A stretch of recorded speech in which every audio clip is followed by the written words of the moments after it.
Welcome and thank you for joining the channel. Please help this channel by liking and subscribing. We really appreciate it. There are no ads on this video. If you have a scary story you would like me to share on this channel, comment below and your story will be featured in a video. Now sit back, relax, and enjoy these creepy encounters with the paranormal, accompanied by rain and thunder.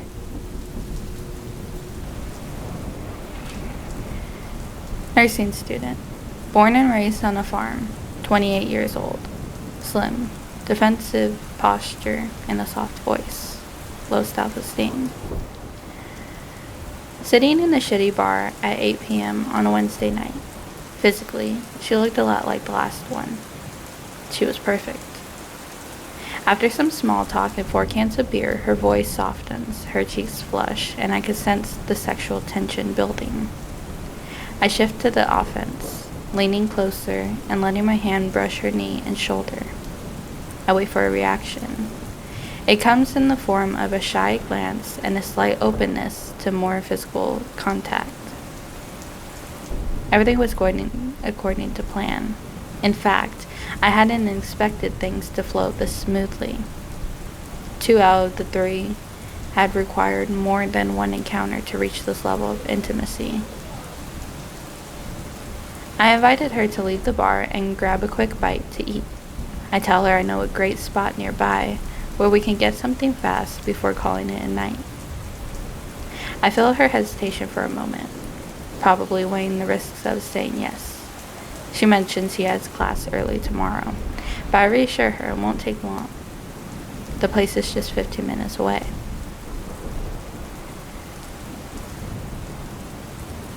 Convinced, she follows me out to the car. We laugh and chat during the drive. She only realizes we entered the park about 10 minutes in and asks if we're close to the destination. I assure her that we are. It's just up ahead. I just took a shortcut.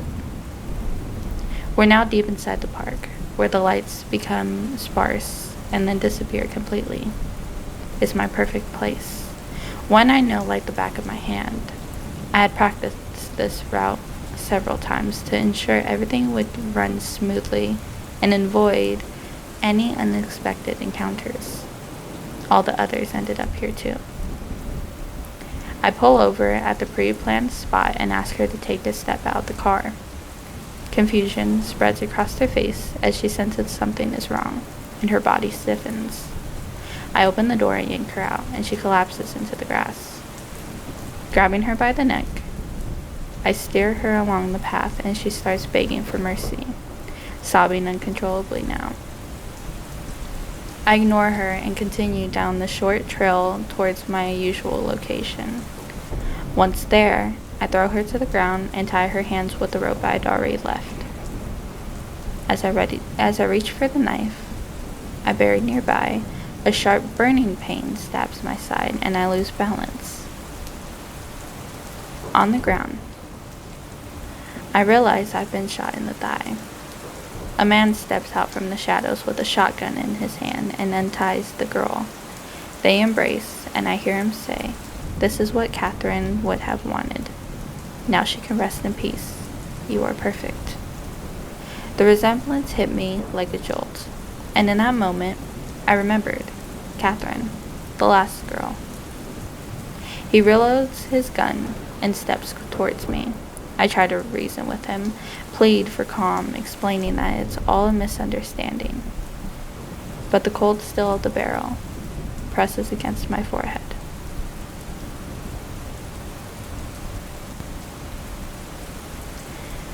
My name is Louis Thomas. I've been the victim of a stalker for 7 months now. It started soon after I divorced my husband, Gary. We both had rough childhoods, so we bonded over that initially, but after some years, we grew distant. Then 7 months ago, Gary divorced me. His reasoning being that there were 3 of us in the marriage. That meant nothing to me. I would never cheat on him. My only guess was maybe he had been having an affair. When Gary left, that's when Sam arrived. Not physically, of course, But in other forms of his letters, they were always somewhat threatening, telling me he was going to hurt me and whatnot. That if I didn't, he'd kill Gary. He always signed them off as the same as well. I'm closer than you think, Lewis. Sam Shutil. That line gave me chills every time I read it. On every new letter, I didn't know a Sam Shutil. I don't even know a Sam. Who is this? Then the attack started. I'd black out, probably after having been drugged, to wake up to stab marks across my legs and arms. Windows would be smashed where my stalker entered, but I was none of the wiser to who it was. Police didn't help much. Took a statement and said there wasn't much they can do. No DNA. Then the voice messages. The ones from the same high-pitched voice. The ones tormenting me with details of the abuse I suffered in my childhood. Ones no one but my father would know of. Or Gary. It had to be him. Before I knew it, I found myself at the front door of Gary's house. I had to confront him. I had to know. Throwing open the door, I saw him sitting there timidly with a grave look on his face. I know it's you. I know you're my stalker. I know you're Sam Shutil. Gary looked at me sorrowfully before saying it. You're Sam, Lewis. Sam Shutil is an anagram of Lewis Thomas. I was dumbfounded.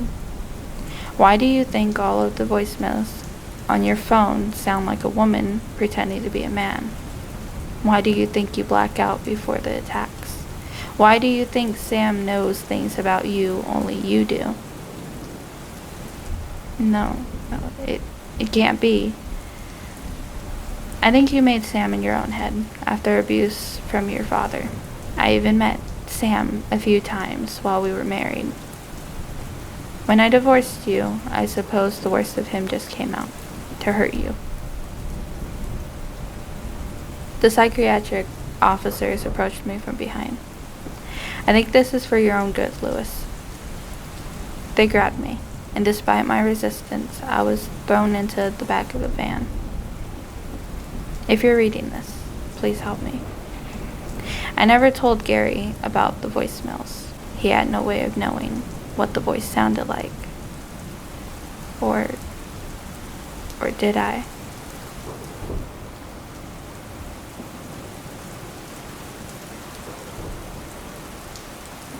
I hadn't been home since Alex disappeared. Standing in the front of my parents' bedroom mirror, biting down on my jacket sleeve, I plunged Mom's kitchen knife into the back of my skull. Pain, but it's mine, and I relive it. Still not deep enough. Biting down harder, screeching into my sleeve, I dig the blade deeper and drop to my knees. My phone buzzes. Luke. Levi's text lights up on my notifications.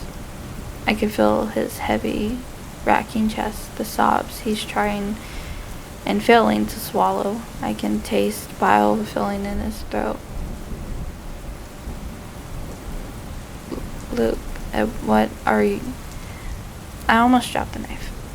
Reality hitting in waves, glimpsing at my reflection in the mirror. Beads of red dripped down my face. My lips parted in a silent cry entangled with the others.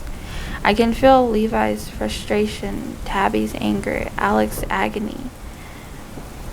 Tabby is outside, cold air gazing her cheeks. I sense her doubled over, vomiting into her hands, choking back my pain. Swallowing my hysterical cries. Luke, you're hurting us. Tabby was right. Authorities called it kidnapping, but I didn't remember the four of us being kidnapped. All I remember are sterile white walls, slicing pain in my skull, and disembodied voices. Piercing eyes that I blocked out. "They're flowers, Luke," they whispered, gloved hands holding me down. "They're going to make you special, and I'm going to plant them right here." I could feel cold, sterile fingers delving into my skull. Special? It was all I could say when they found us unconscious in the park. I didn't understand what special was until I spiked my thumb on a nail and Tabby hissed behind me. Alex tripped in the playground, and it wasn't just him who cried out. At 17, I felt Levi and Tabitha having sex in her dad's car, and they felt my private moments too. These flowers entwined our feelings. I felt everything the others felt, good or bad, pain or pleasure. Then Alex disappeared, and every day was agony. His brain was screaming, wailing for death, and I felt all of it, his body being ripped apart and put back together, the ropes around his wrist, the sedatives in his bloodstream. It was his agony that led me to my bathroom. If I could reach inside my head and sever the flower blooming in my skull, I'd be free. I could finally pull us all apart, so I dug the knife in, writhing on ice-cold tiles. I was ready to die, ready to be free, when a muffled scream sounded. I followed it, holding a towel to my head, all the way downstairs to the basement door. With trembling hands, I prodded my wound. Another screech, screaming at me to stop. "Lucas?" My mom was standing behind me, but her eyes were so cold, piercing, and cruel. When she hugged me, her spinding fingers stroked the back of my head. "Mom?" I whispered. "Why is Alex in our basement?"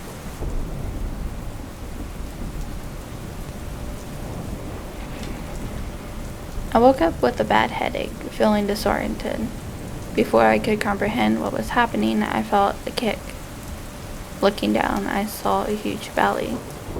What was going on? I frantically searched room to room with a blank memory. When I finally saw myself in the mirror, I was shocked. I was pregnant, in my second trimester. The last thing I remembered was going on the trip with my family. Suddenly, a charming man entered. I felt a shiver run down my spine. "Honey, are you all right?" he whispered. I cried, "Who am I? Who are you? Why are you here?" He looked sad, calming me down. "I'm your husband."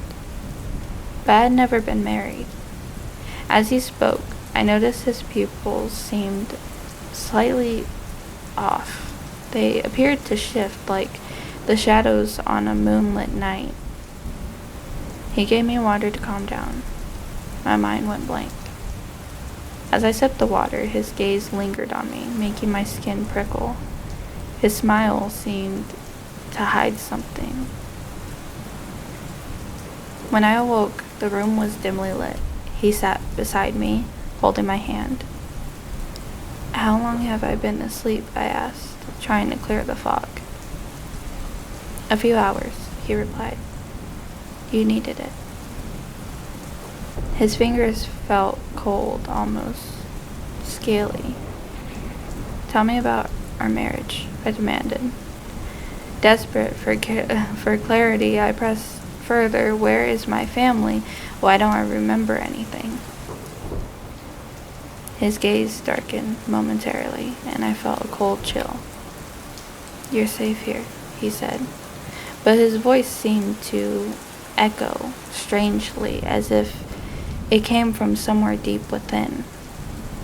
Suddenly, a kick jolted me again, sharper, as if urging me to pay attention. I looked at him, but he appeared more tense now, and his jaw was clenched. He hesitated before speaking. "We met 5 years ago, fell deeply in love, and married a year later in a small ceremony."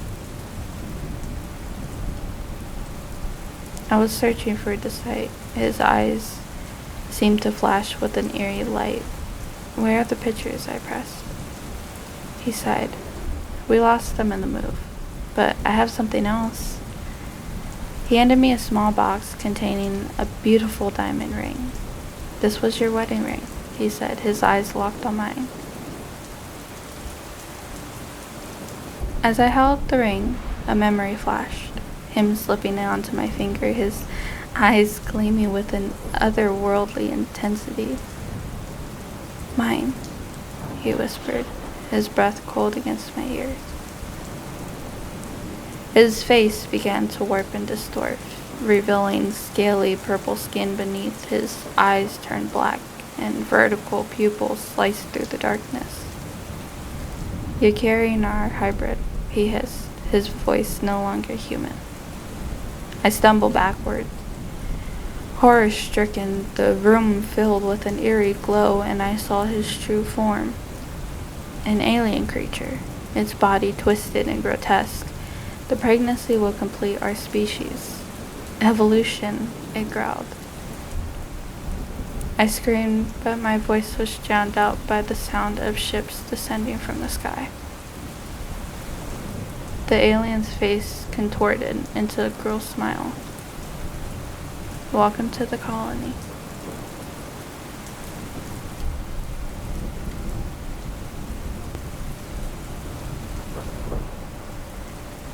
Unfurl your spine softly, head coming up last as you prepare for your final resting pose. Beautiful. Now lay on your backs, taking up all the space you need. A last stretch from head to toe. Reach, reach, reach. Let your hands fall open. You are beautiful people who led beautiful lives. I am honored to accompany you on these final moments. Just close your eyes. Remember your favorite memories as you slip into the darkness. Aria turned the lights down, darkening the already dim studio, and turned the music higher. Music helped calm those final nerves. It didn't happen often, but once in a while someone lost their resolve and tried to make a break for it. Not this time. She looked with satisfaction at the still bodies, mostly women with a couple of men sprinkled in, their chests still rising and falling slowly, not for long now.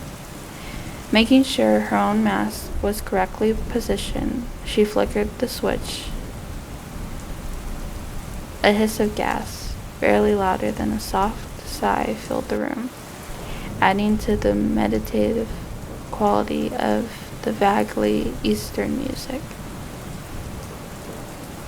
Aria murmured, "Beautiful lives deserve beautiful deaths. I'm so proud of you all, and so honored that you have chosen our studio for these wonderful final moments. May your next lives be filled with peace and bliss." The chests were becoming still. Aria slipped out. Christine was waiting, looking irate. "Take all the time you need, why don't you? The van's been here for 10 minutes, and I've had to do your paperwork." Aria sighed. Christine didn't get the sanctity of their medically assisted dying yoga sessions, treating it as any other old Vivian of beginner's class. Aria knew Christine was just jealous of Aria's popularity and her way with clients. But it would have been very un-yoga-like to acknowledge that, and so she didn't. They should be ready. It's been 5. This new compound says it takes effect in 2. In the last MAD session, they were gone after 1 minute. "And you're the medical expert," sneered Christine. "We'll give them the mandated 10 minutes. I don't want the OHS up my ass." Aria winced at her colleague's crude way of speaking, almost as bad as the boots of the men, clumping in to remove the corpses, scuffing the beautifully polished floor. She had tried asking them to take their horrid boots off, but they wouldn't listen. Now they filed onto the studio, the body bags for the corpses slung over their thick shoulders. MAD yoga had risen in popularity since MAD became fully legal and widely available a couple of years ago. Even people who weren't into yoga were signing up now, and Aria and Christine could barely keep up with the demand. Flickering her eyes over the wait list for the next month, Aria wondered if the time had come to finally sign the lease on the place she had been eyeing and make the leap for running her own studio. She smiled. Not too long now.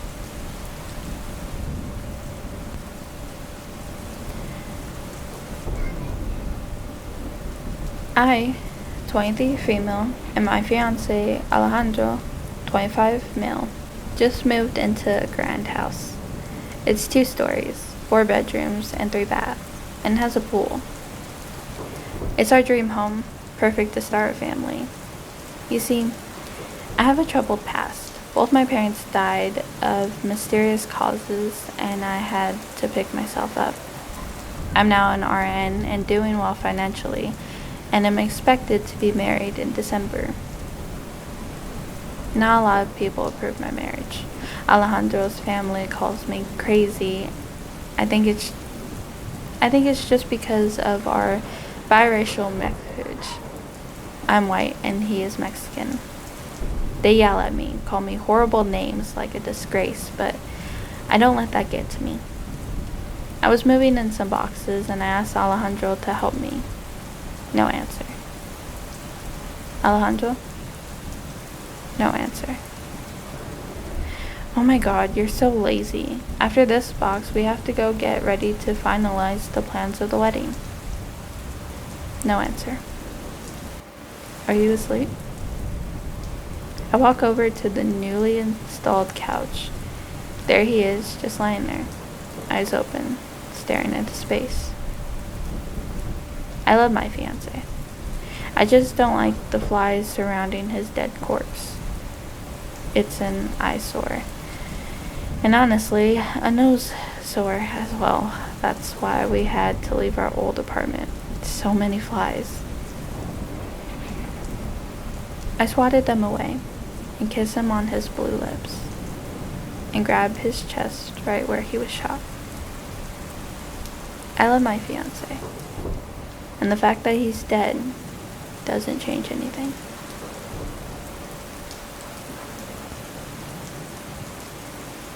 My feet were swollen, my lower back ache was dull, and the worst of all was an urgent need to pee.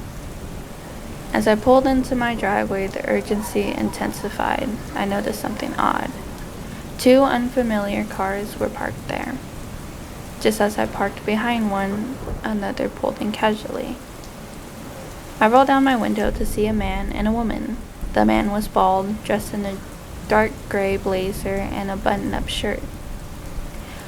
A blonde woman in a nice, flowy red dress stepped out of the car. Hey, what are you doing? I asked, puzzled. We're here for the party, the woman said excitedly. She began walking up my driveway as if she was invited into my house.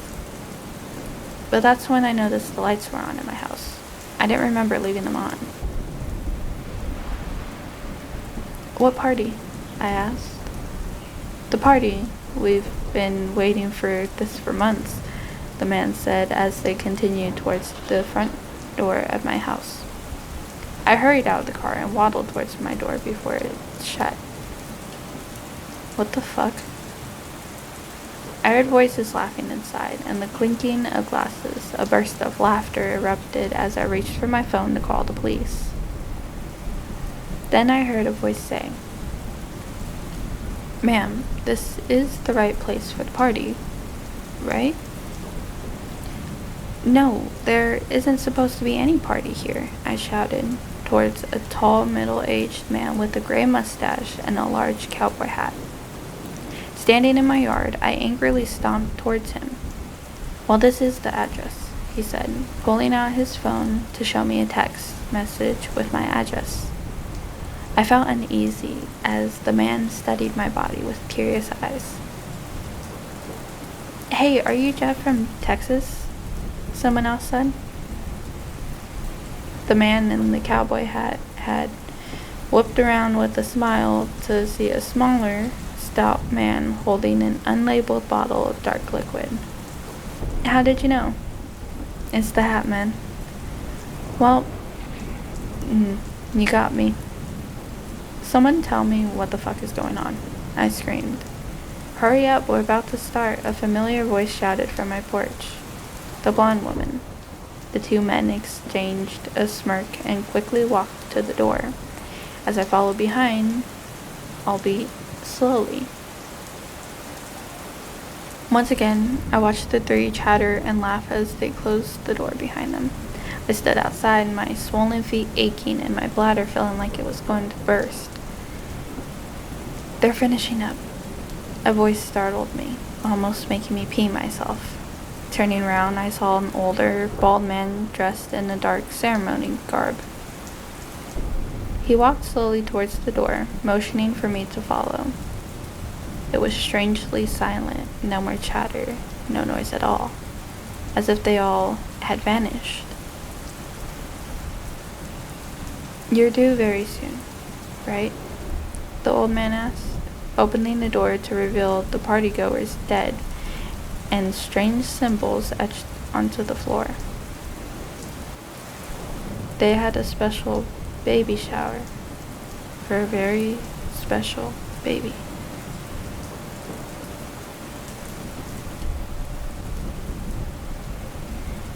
Deep within the city limits sat a plot of undeveloped land. The plot was boggy and overgrown in a way that only neglected areas can be. As the city rose and fell around it, the plot remained stubbornly overlooked. The city had entered a period of urban renewal. Developers, hungry for cheap land, pored over maps of the blighted city core, searching for forgotten areas that might turn a profit. The neglected plot was snatched up for a song. Forms were signed and deeds exchanged. Dowers arrived the next week to remove vegetation and flatten the earth.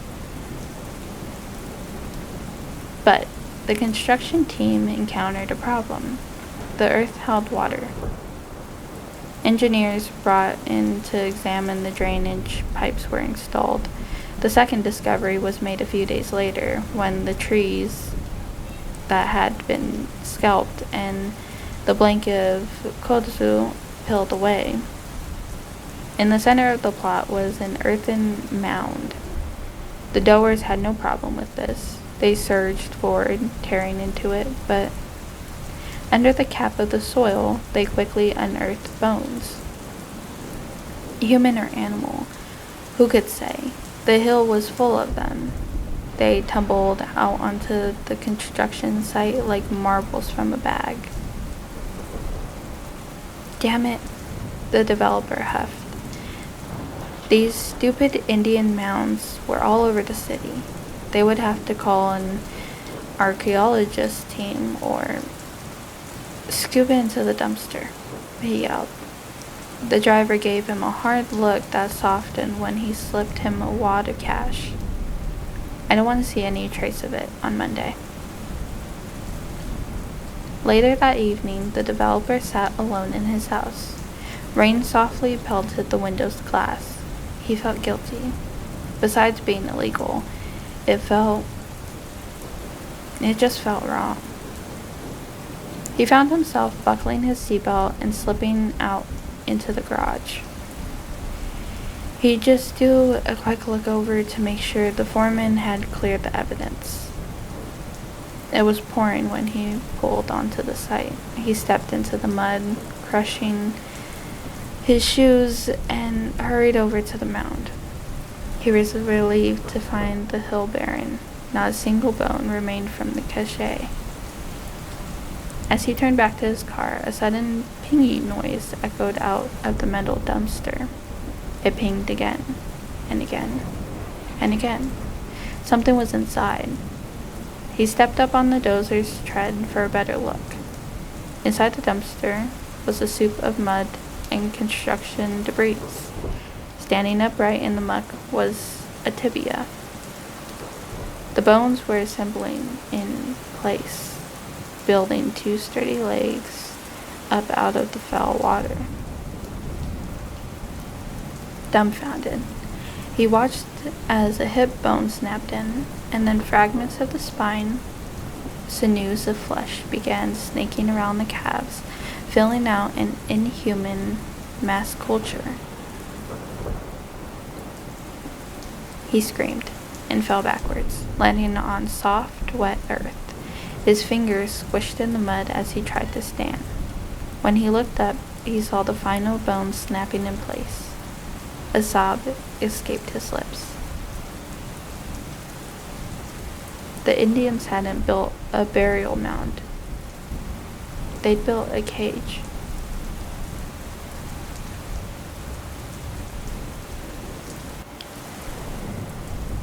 "7:13 a.m. One leg slides out, toes stretching against the floor, a slow roll of the shoulders, and a quiet yawn. Your arms lifting high. Each morning begins the same. Just like before, you move slow, savoring the silence. 8:02 a.m. Coffee warm in your hands, spoon tapping lightly on the bowl. There's that little tilt of your head, that brief look towards the ceiling, as if something up there tugs at you. Just a glance. Nothing changes. 8:46 a.m. Bag over your shoulder, keys in hand.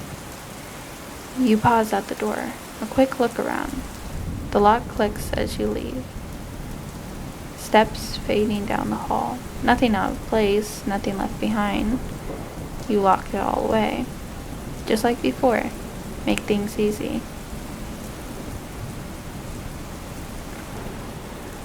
6:17 p.m. The creak of the door. Your soft sigh as you step in. Bag dropped by the entrance. A long, deep breath settling in.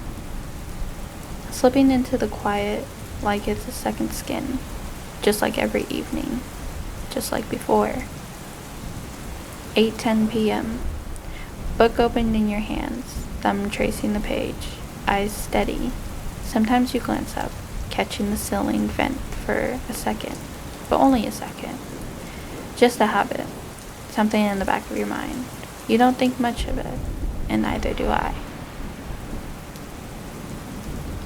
10:34 p.m. In the front of the mirror, the brush in your hand, slow and steady strokes through your hair. Your gaze holds, focused, as you smooth each strand. Left, right, repeat. You watch yourself closely, every night, brushing it until it falls into place.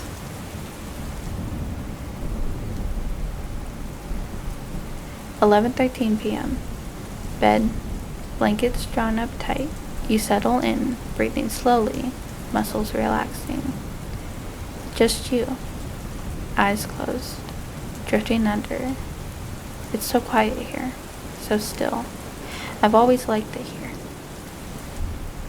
11:52 p.m. Stillness. Not a second. Not a hint of movement, just your breaths, deep and soft, in rhythm with the silence. Nothing's changed. 12 a.m. My fingers pressed through the ceiling vent above your bed. Long pale things slipped between the narrow metal grating. "Can I come down?" my whisper drifts through. Soft and careful, almost tender, like that night in the closet all those years ago. When you locked yourself in all night and I stroked your hair through the slats.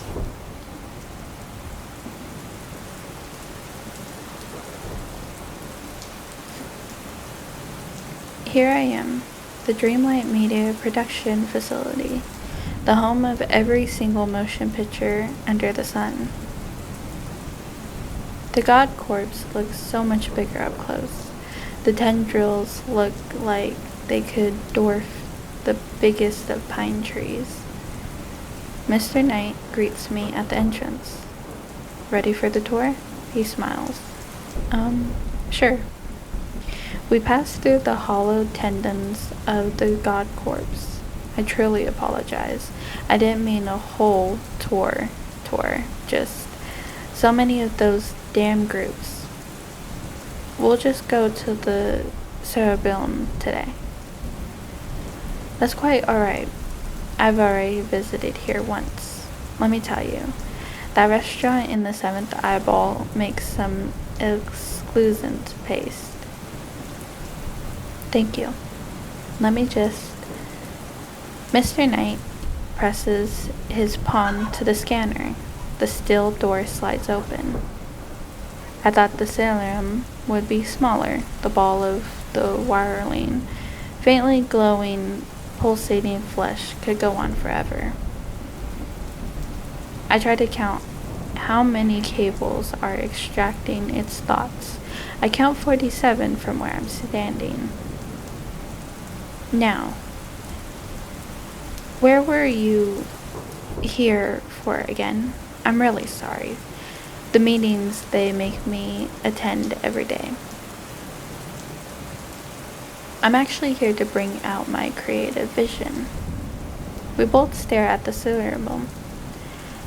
So, what does that really translate to?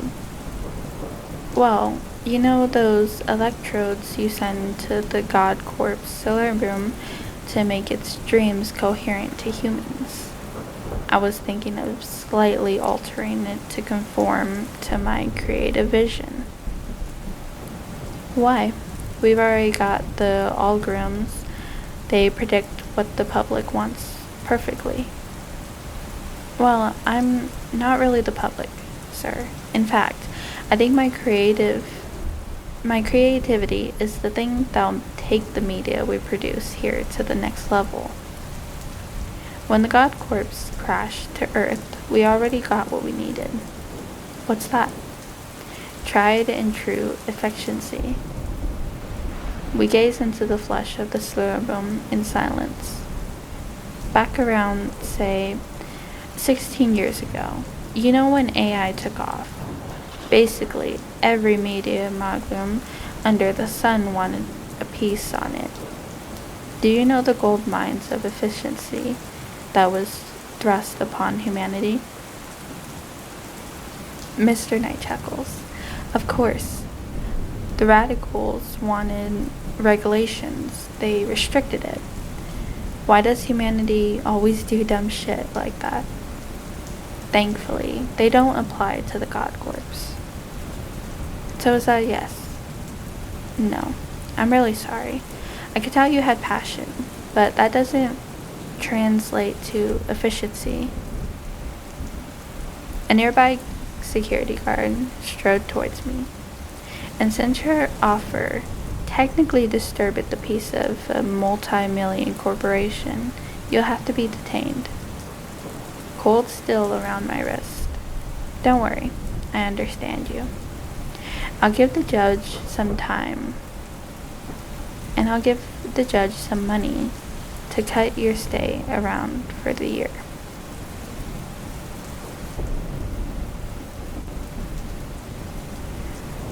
I woke up to a strange stillness. Usually, the first thing I feel is her breathing, even in sleep. Our bodies move together, a synchronized rhythm of inhales and exhales.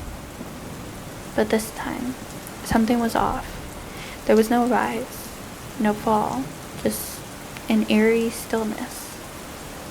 My mind was sluggish, as if it was trying to catch up with reality. I reached over instinctively to shake her awake with our arm. She always hates when I jolted her, but it usually works. This time, though, her body was limp. It was cold.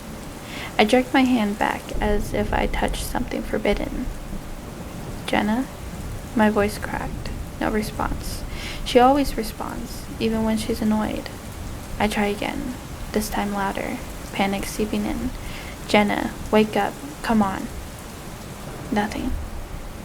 I feel the icy creep of dread start from the base of my spine and spread outwards. I can't breathe. No. This isn't happening. I push against her side harder now.